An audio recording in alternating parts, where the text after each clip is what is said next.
Dan ini yang terpenting daripada nikmat yang hendak disyukuri oleh seorang hamba. Inilah kesombongan Qarun yang Allah Subhanahu wa taala terangkan di dalam Al-Qur'an. Gunakan semua itu dalam hal mencari ridho Allah, dalam hal menjauhi murka Allah,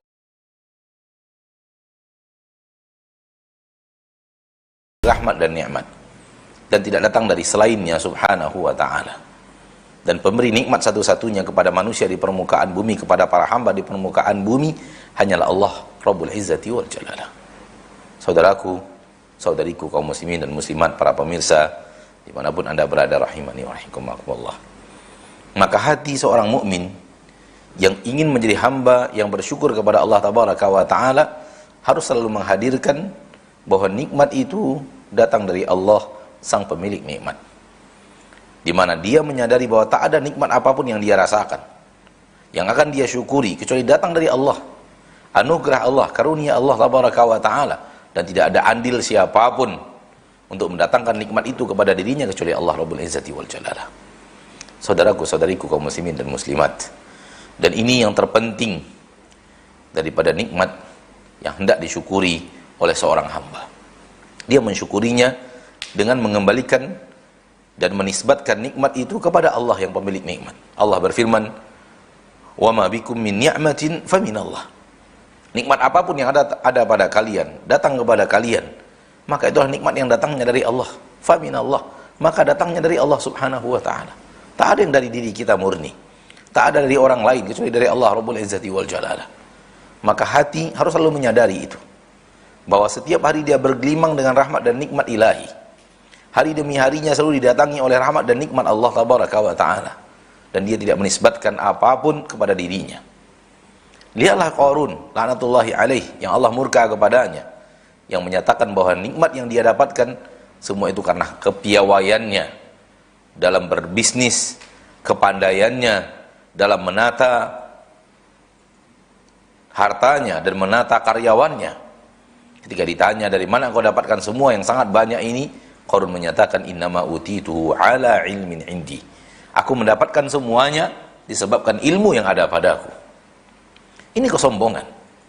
Murni Allah yang telah memudahkan rezeki kepada Qarun, namun dia tidak ingat Allah Tabaraka wa ta'ala sang pemberi nikmat, dan dia nisbatkan nikmat itu hanya kepada dirinya, hanya kepada kepiawaiannya, hanya kepada ilmunya, sementara dia hilangkan Allah sang pemberi nikmat yang sesungguhnya. Inilah kesombongan Qarun yang Allah Subhanahu wa ta'ala terangkan di dalam Al-Quran. Dia merasa apa yang dia bisa karena dia bisa. Dia rasa apa yang dia dapatkan karena kemampuannya. Dia merasa apa yang dia dapatkan karena kegigihannya. Dan itu adalah batil. Kalau Allah Tabaraka wa ta'ala tidak menghendaki, maka tidak akan ada yang bisa dikerjakan manusia. Kalau Allah tidak ingin memberi, maka tidak ada yang bisa dimakan oleh manusia. Ya ibadi, kullukum ja'i'un illa man at'amtuh fastat'imuni ut'imkum. Hai hamba-hambaku, semua kalian adalah orang yang lapar, tak bisa makan. Illa man at'amtuh, kecuali orang-orang yang kuberikan kepadanya makan. Fastat'imuni ut'imkum, maka mintalah makan kepada aku, aku akan berikan makanan itu kepada kalian. Lihatlah bagaimana manusia tidak akan bisa makan kecuali dari karunia Allah Subhanahu wa ta'ala. Kalau Allah katakan tak dapat, maka tak dapat. Inilah manusia dengan kelemahannya. Dan orang yang tidak makan akan mati. Maka dia tidak akan bisa beraktivitas seperti aktivitas yang besar yang dilakukan oleh Qarun dalam menumpuk hartanya, menghitung-hitung hartanya dan menjaga hartanya. Tidak akan mungkin itu bisa dilakukan kalau dia tidak diberikan oleh Allah Subhanahu wa ta'ala makanan dan minuman. Afara'aitumul ma'a alladhi tashrabun antum anzaltumuhu minal muzni am nahnul munzilun. Tidakkah kalian melihat kepada air yang kalian minum? Kalienkah yang menurunkannya dari awan, atau kami yang menurunkannya untuk kalian? Maka seluruh air yang kita minum anugerah Allah. Tanpa air kita akan mati. Wa ja'alna minal ma'i kulla syai'in hayyin. Dari air kami jadikan segala sesuatu menjadi hidup. Tanpa air semua akan mati, semua akan tewas. Hidup akan berakhir di permukaan bumi kalau air terhenti. Dan Allah Tabaraka wa ta'ala yang telah menurunkan air dari awan. Allah yang telah menurunkan air dari langit, karunia-Nya.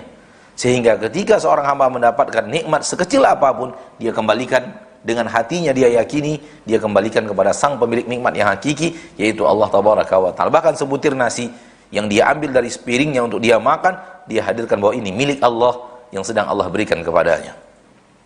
Maka hati harus terlatih untuk mengembalikan nikmat kepada Allah, ketika itulah hati menjadi hati yang bersyukur. Namun ketika dikembalikan kepada manusia, dikembalikan kepada sebab, dikembalikan kepada perantara yang mendatangkan rezeki dari Allah Tabaraka wa Ta'ala, maka ketika itu seorang hamba tidak pandai bersyukur dengan hatinya.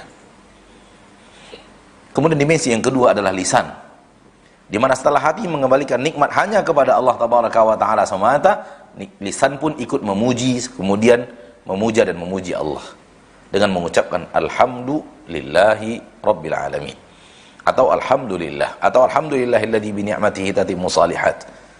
Segala puji bagi Allah Rabb semesta alam, segala puji bagi Allah, atau segala puji bagi Allah yang dengannya sempurnalah seluruh amal saleh. Pujian-pujian dengan lisan itu lahir karena memang hati mengembalikan nikmat kepada Allah. Kemudian ia katakan, wahai Rabbku, hanya engkau, dari engkau datangnya nikmat ini, tak ada kuasa kami sedikit pun. Wahai Rabbku, nikmat ini benar-benar karuniamu. Dan lafaz-lafaz lainnya yang dia ucapkan untuk memuja dan memuji Allah Rabbul Izzati wal Jalalah. Dan kemudian yang ketiga, kalau ingin menjadi hamba yang bersyukur, setelah menghadirkannya dengan lisan, inilah rahmat dan nikmat Allah, kemudian memuji dengan menghadirkannya di dalam hati bahwa ini rahmat dan nikmat Allah, kemudian memuji dengan lisan Allah Tabaraka wa Ta'ala sang pemilik nikmat. Kemudian syukur yang ketiga adalah gunakan rahmat dan nikmat Allah itu untuk hal yang hanya diridhoi oleh Allah Subhanahu wa Ta'ala. Gunakan rahmat dan nikmat Allah untuk hal yang diridhoi oleh Allah saja. Ketika Allah memberikan kepada kita nikmat mata, gunakan mata itu untuk hal yang diridhoi Allah. Banyak hal yang Allah ridhoi yang bisa kita gunakan mata untuknya, dan jauhkan dari mata itu hal yang dimurkai dan tidak dicintai oleh Allah, karena banyak hal juga yang bisa kita kerjakan dari apa yang tidak diridhoi oleh Allah dengan mata kita. Maka lakukan yang dicintai dan diinginkan oleh Allah dengan mata, dan tinggalkan apa yang tidak diinginkan dan tidak diridhoi oleh Allah Tabaraka wa Ta'ala dengan mata itu. Hal yang sama dengan lisan, hal yang sama pada harta, hal yang sama pada kaki dan tangan, hal yang sama pada kekuasaan dan yang lainnya. Gunakan semua itu dalam hal mencari ridho Allah, dalam hal menjauhi murka Allah, dalam hal mengerjakan ketaatan, dan dalam hal menjauhkan diri daripada kemaksiatan. Ya'malu ala Dawud syukra, ya'malu ala Dawud syukra, wa qalilun min ibadiyas syakur. Beramallah wahai keluarga Daud, beramallah, bekerja, berbuat hal yang diridhoi oleh Allah tentunya, mengamalkan hal yang dicintai oleh Allah tentunya, syukra, dan semua itu dalam rangka syukur. Dalam rangka syukur kepada Allah Tabaraka wa Ta'ala, beramallah. Nabi Muhammad SAW salat sampai kakinya bengkak. Ketika ditanyakan kepada beliau, beliau mengatakan, afala akunu abdan syakura, tidak pantaskah aku untuk menjadi seorang hamba yang pandai bersyukur kepada Allah Subhanahu wa Ta'ala. Maka amalan bagian daripada syukur, bahkan dia adalah bukti syukur kepada Allah Subhanahu wa Ta'ala.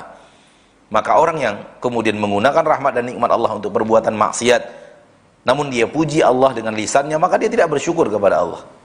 Dia tidak bersyukur kepada Allah sampai dia gunakan nikmat itu untuk hal yang diridhoi oleh Allah Subhanahu wa Ta'ala semata. Ikhwani wa akhwati fid din, mudah-mudahan apa yang bisa kita sampaikan sebagai nasihat ringkas dia di sore hari yang berbahagia ini, di acara Jemaah Bertanya Ustaz Menjawab edisi spesial pada kesempatan yang berbahagia ini, memberikan kita faedah dan manfaat bahwa sesungguhnya syukur harus kita mulai dengan hati, dengan menghadirkan bahwa ini rahmat ilahi milik Allah sang penguasa langit dan bumi yang Allah berikan kepada kita, tanpanya kita tidak bisa apa-apa.